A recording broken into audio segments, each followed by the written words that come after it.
All right, let's talk about something that's probably on a lot of our minds. We're all online, we're all trying to make our voices heard, but does it actually work? Are we making a difference with our online activism, or are we maybe caught in a trap? I mean, we've all been there, right? You see a post you care about, you hit like, you share it, you add the hashtag, and for a second, you feel that little buzz. You feel like you're part of something. But what happens after that click? Does that little digital ripple ever really turn into a real-world wave? That's the big question we're digging into. So that brings us to our first big idea, the visibility trap. This is a really powerful concept from a political theorist named Jodi Dean. And her whole point is that the very platforms we use to get our message out might actually be the things that are making us powerless. Kind of counterintuitive, right? Okay, so what's the engine driving this trap? It's something called communicative capitalism. Think about it. On platforms like TikTok or X, our political messages, no matter how important, they just become more content in this endless, roaring river of stuff. Every like, every share, instead of building real political momentum, it mostly just feeds the algorithm. It generates data, and that data makes money for the platform.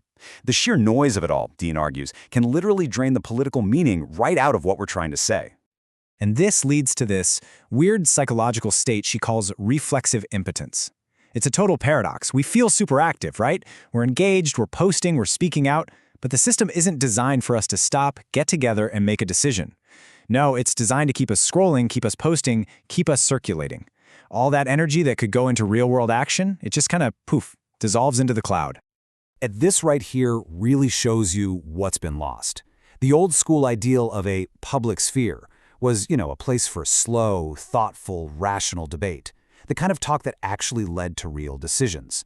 But what we have now is the total opposite. It's all fast, emotional, and measured in clicks and shares. The form of the message, making it viral, making it punchy, starts to become way more important than the actual content. So this system doesn't just mess with the messages we're sending. It has a huge effect on us, the people sending them. And for this idea, let's turn to the work of a researcher named Allison Herr. This quote it nails it. To get seen online, activists are basically pushed into becoming personal brands. You have to craft this authentic, relatable persona that people will want to follow.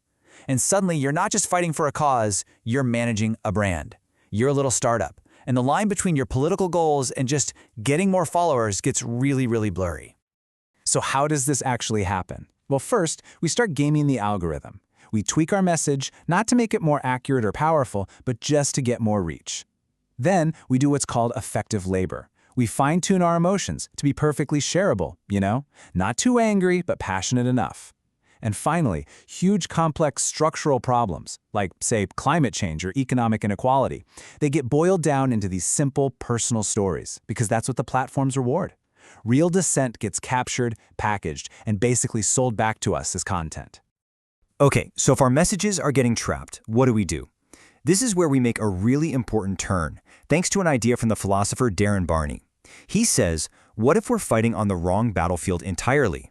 What if we need to stop focusing so much on what we're saying and start focusing on where we're saying it? The internet feels like this magical, invisible thing, but it's not. It's physical. It's made of millions of miles of undersea cables, it's broadcast spectrum, it's these massive, power-hungry data centers. And Barney's point is that this stuff, this infrastructure, it's basically a shared public resource that's been privatized and is controlled by just a few companies. That, he argues, is the real political fight. Who owns and controls the pipes? And this lays it out perfectly. Most of us spend all our energy in the world of spectacle, our posts, our videos, our content. Barney is telling us to shift our focus over to the world of infrastructure. The real power isn't in having a viral post. It's in having collective ownership and democratic control over the very platforms and systems that shape our entire digital world. Okay, so with this new way of thinking, how can we even tell if what we're doing online is working? We need a completely new way to measure success. And for that, we can turn to a really practical framework from a scholar named Lincoln Dahlberg. First things first, we have to get our heads around a tough idea. Getting a lot of views is not automatically a good thing. A post going viral doesn't mean it changed a single mind. In fact, 1 million views could just be reinforcing the dominant ideas, the exact status quo you're trying to fight. So visibility itself isn't the goal. We have to look at the quality of that visibility. So to help us figure out that quality, Dahlberg gives us this scorecard with 4 key tests. First, Is it inclusive? Is it actually bringing in new and different voices?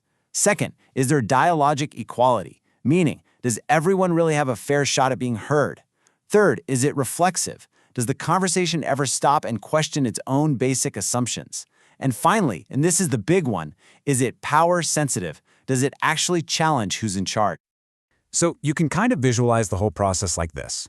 Step 1 is just getting seen online. That's the raw visibility. But for that to mean anything, it has to get processed through some kind of institution, formal or informal, that works to equalize voices and lift up the ones that are usually ignored. Only then can you get to step 3, where real, accountable decisions get made. That's where the political value is. All right, let's pull all this together. How do we actually go from just clicking around to making real change? Well, it means we need a whole new set of tactics. Tactics that are designed specifically to break us out of that visibility trap.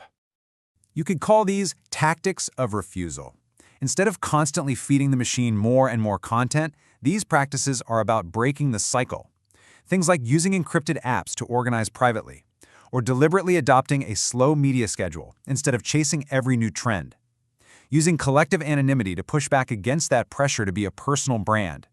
Or even organizing things like a strike of the like button to protest a platform's policies. So now we can take this framework and actually use it as a tool. Think about a huge online movement like #MeToo, or more recent campaigns like #StopCopCity, or even all the climate activism you see on TikTok. How would you score them using Dahlberg's tests? Where are they succeeding? And where might they be falling into that visibility trap we talked about? This is how you go from just theory to actually analyzing what's happening. So I'll leave you with this final thought. The next time you're about to post something for a cause you really believe in, what question are you going to ask yourself? Is it going to be the question of spectacle? How many people saw this? Or is it going to be the question of power? Did this, in some small way, actually challenge who holds power? Because as we've seen, the answer to that question could change everything.